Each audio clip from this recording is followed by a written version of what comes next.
Okay, the purpose of this video is to explore how to use the TI-84 to find a 99% confidence interval for the difference in two proportions.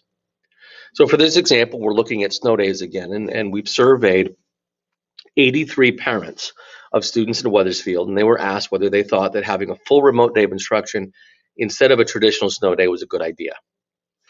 52 were parents who had elementary school age children, and 31 had middle and high school age children only. So we're going to have two different groups, group one, group two. Group one, we're going to remember, are the elementary school age children, and group two are the secondary age children.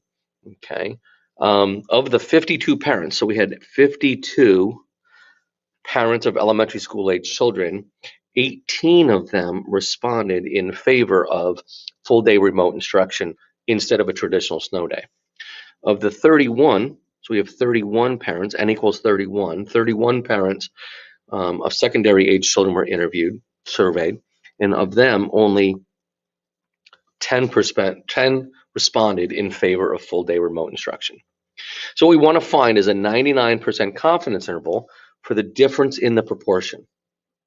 Okay, so we want to calculate P1 minus P2 and find our interval for the difference in the proportion of parents of elementary school age children compared to secondary. Okay, in the words of your answer, you're going to be careful that you explain in which order you are subtracting. Again, the purpose of this video is not to fully develop the concept, but simply how do I use the graphing calculator to compute that confidence interval. So let's go to the calculator. Stat, tests, and I'm going to want, in this case, I'm going to want option B, the two proportion Z interval. Right? So I can either go down to B, press enter, or I can select alpha B if I remember that it's option B. Okay. I've already practiced this problem once, so notice that x bar 1 is 18 and n1 is 52, x2 is 10 and n2 is 31, and these are the values that we've lifted from here. We want a 99% confidence interval, and then we're going to calculate that. So first of all, what we see is we have a p hat 1, which is 0.346, and a p hat 2, which is 0.323. Okay, so we see that the difference between those proportions isn't huge.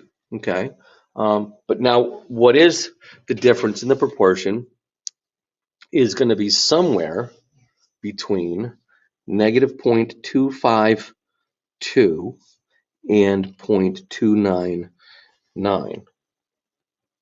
Okay, we have a fairly large margin of error since we have a very small data set.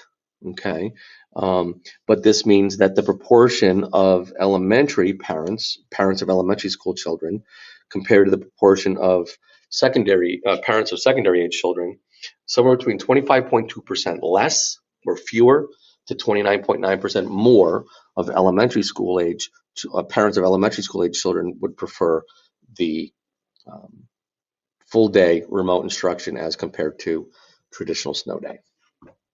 Okay, so that's how to use the graphing calculator to compute a confidence interval, finding the difference of two proportions.